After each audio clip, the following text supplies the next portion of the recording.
Assalamualaikum anak-anak, bagaimana kabarmu hari ini? Mudah-mudahan kalian dalam keadaan sehat dan tetap semangat mengikuti pembelajaran. Hari ini kita akan belajar tema 7, peristiwa dalam kehidupan, subtema 2, peristiwa kebangsaan seputar proklamasi kemerdekaan, pembelajaran keempat.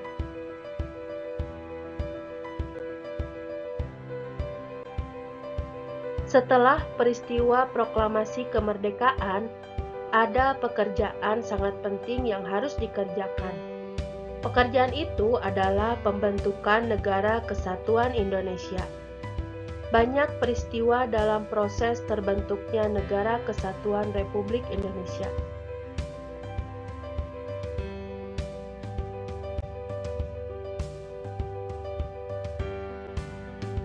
Sebagai negara yang baru lahir, Indonesia belum memiliki undang-undang dasar yang berfungsi untuk mengatur segala aspek kehidupan berbangsa dan bernegara. Kepala negara dan kepala pemerintahan yang akan menjalankan pemerintahan serta kelengkapannya juga belum ada.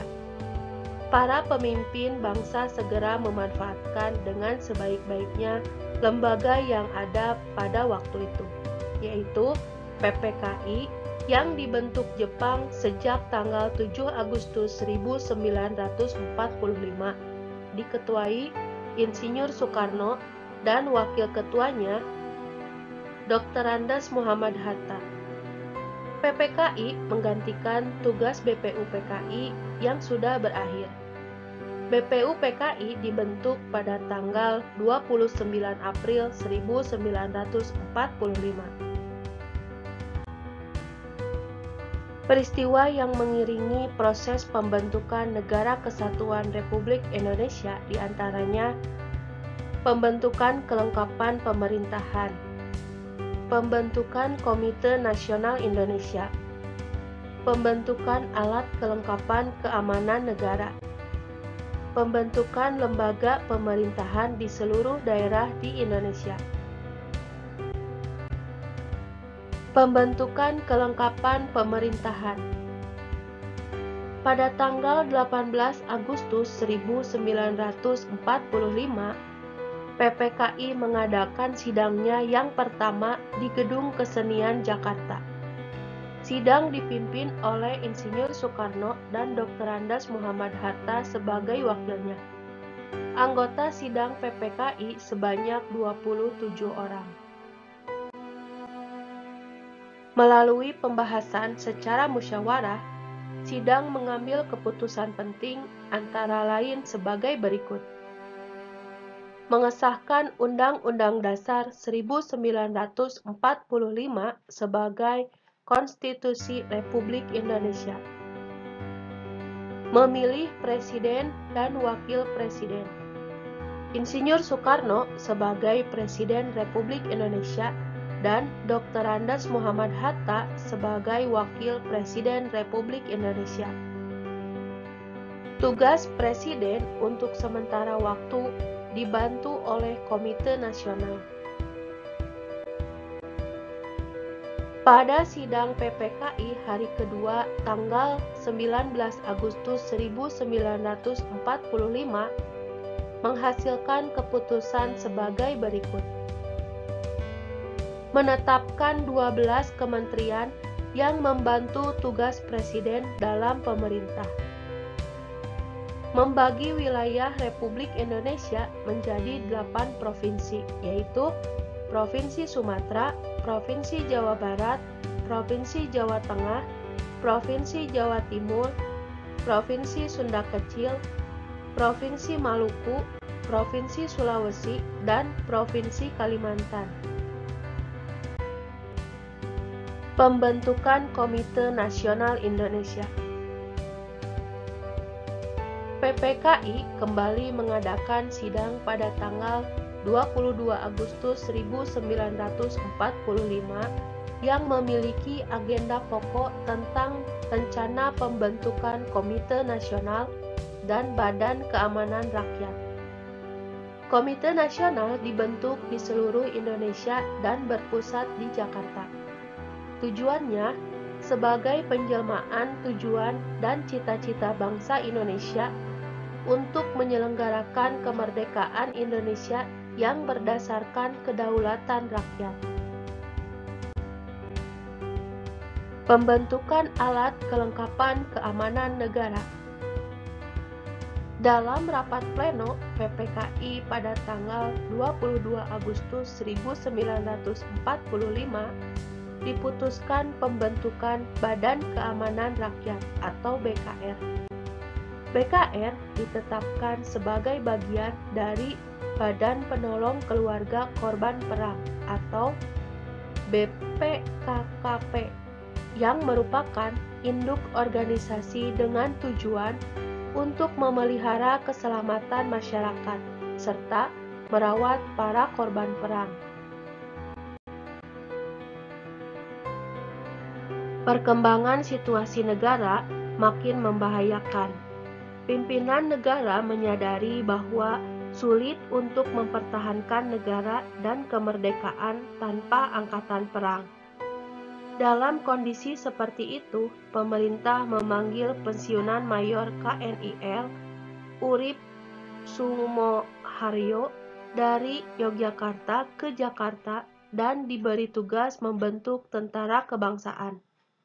Dengan maklumat pemerintah pada tanggal 5 Oktober 1945, terbentuklah organisasi ketentaraan yang bernama Tentara Keamanan Rakyat atau TKR. Pembentukan lembaga pemerintahan di seluruh daerah di Indonesia.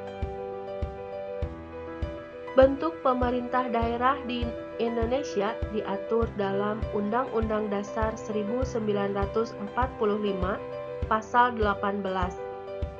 Pasal tersebut berbunyi, pembagian daerah Indonesia atas daerah besar dan kecil dengan bentuk susunan pemerintahannya ditetapkan dengan undang-undang dengan memandang dan mengingat dasar musyawarah dalam sistem pemerintahan negara dan hak-hak asal-usul dalam daerah-daerah yang bersifat istimewa.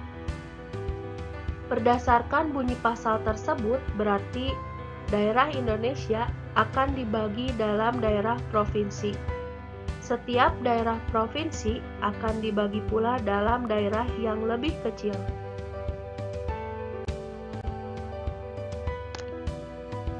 Sesuai dengan keputusan PPKI tanggal 18 Agustus 1945 bahwa tugas Presiden dibantu oleh Komite Nasional. Di daerah-daerah, tugas gubernur atau kepala daerah juga dibantu oleh Komite Nasional di daerah.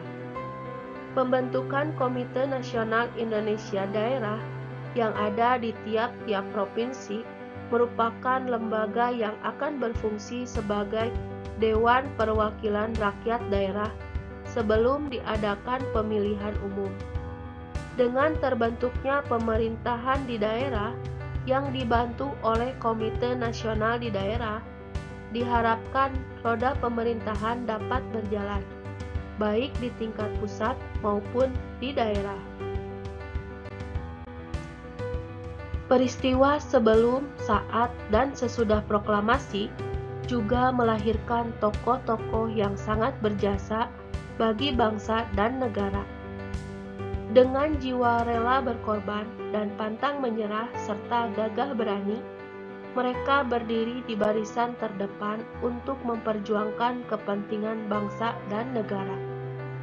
Selain tokoh Dwi Tunggal, yakni Insinyur Soekarno dan Dr. Andes Muhammad Hatta, kita juga kenal Ahmad Soebardjo. Dia juga sangat berjasa dalam perumusan dan penyusunan naskah proklamasi. Ahmad Soebardjo dilahirkan di Karawang, Jawa Barat pada tanggal 23 Maret 1897. Beliau dikenal sebagai sosok yang rendah hati dan bersahaja. Peran yang menonjol adalah ketika beliau ikut menjadi panitia 9 yang merumuskan Piagam Jakarta yang menjadi cikal bakal pembukaan Undang-Undang Dasar 1945. Beliau juga menjadi penengah antara golongan muda dan golongan tua ketika terjadi perbedaan pendapat. Perbedaan itu muncul ketika akan menentukan waktu pembacaan proklamasi.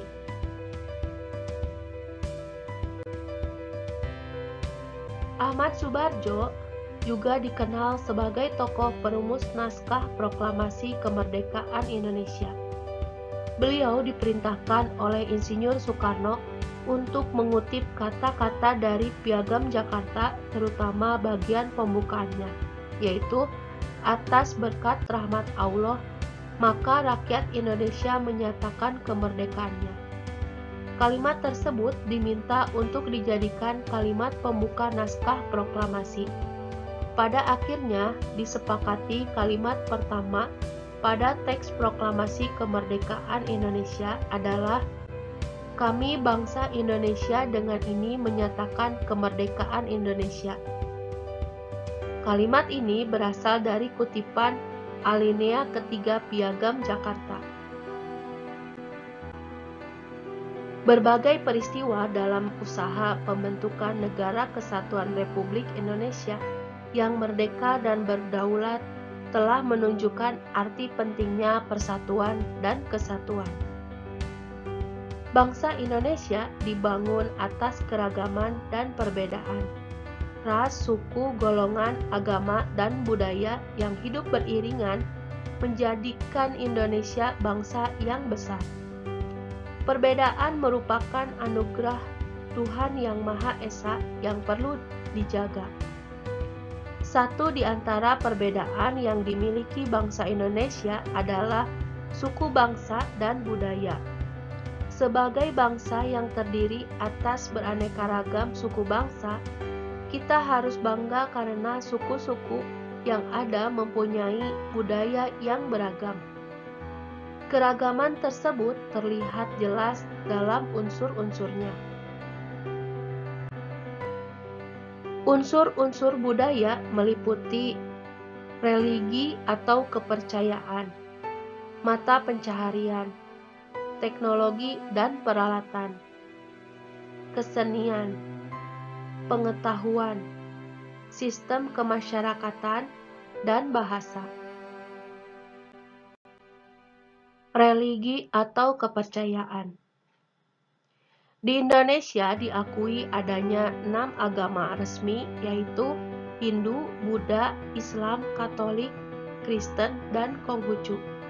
Semuanya dapat mengembangkan sikap toleransi dan kerukunan. Mata pencaharian. Keragaman alam di Indonesia menyebabkan mata pencaharian masyarakatnya juga beragam. Sebagian penduduk Indonesia menjadi petani karena memang tanahnya subur. Sementara itu, orang-orang yang tinggal di tepi sungai atau pantai mengandalkan perikanan sebagai mata pencahariannya. Lalu, ada pula yang menjadi pedagang, peternak, pekerja jasa, atau mata pencaharian lainnya. Teknologi dan peralatan. Teknologi berkaitan dengan kepandaian dan keterampilan orang dalam membuat atau melakukan sesuatu untuk memenuhi kebutuhan hidup. Teknologi bermula dari bentuk yang sangat sederhana, lalu berkembang terus sesuai dengan perkembangan dan kemajuan zaman. Selain itu, kebutuhan manusia mulai beragam. Teknologi yang sudah ada sejak zaman dahulu hingga sekarang seperti teknologi dan peralatan senjata, wadah, alat angkut, tempat berlindung atau rumah, alat pembuat makanan dan minuman, serta pakaian dan perhiasan. Kesenian. Hampir semua suku bangsa Indonesia memiliki kesenian yang menjadi ciri khasnya. Kesenian dapat dikelompokkan menjadi dua macam. Kesenian yang dapat dinikmati oleh mata, misalnya seni patung, seni ukir, seni lukis, seni rias, seni tari, seni pendalangan atau wayang, dan seni olahraga. Seni yang dapat dinikmati oleh telinga, misalnya seni musik dan seni sastra. Setiap suku di Indonesia juga memiliki lagu daerah, alat musik, dan berbagai keseniannya sendiri-sendiri.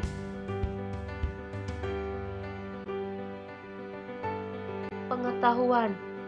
Berbagai suku bangsa di Indonesia telah memiliki pengetahuan yang tinggi. Pengetahuan itu telah mereka terapkan untuk mengatasi kesulitan-kesulitan hidup.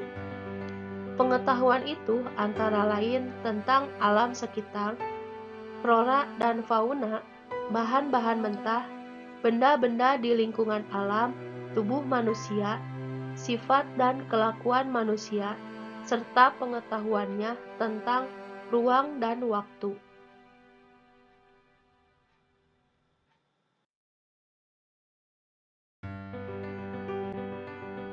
Misalnya pengetahuan tentang berbagai jenis tanaman dan ramuan obat tradisional.